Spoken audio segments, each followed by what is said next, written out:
Gikalingawan sa mga residente ug turista ang mga nindot nga Christmas display sa provincial capital sa Agusan del Norte dihang gipasiga na.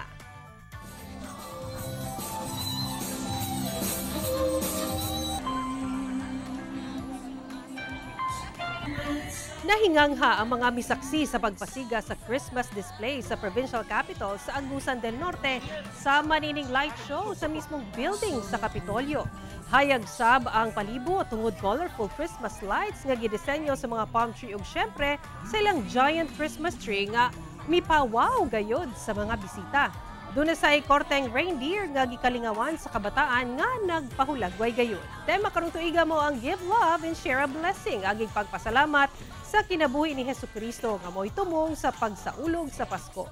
Ug syempre dili kompleto ang light-up ceremony kung walay fireworks display nga nakapabibo gayud sa selebrasyon.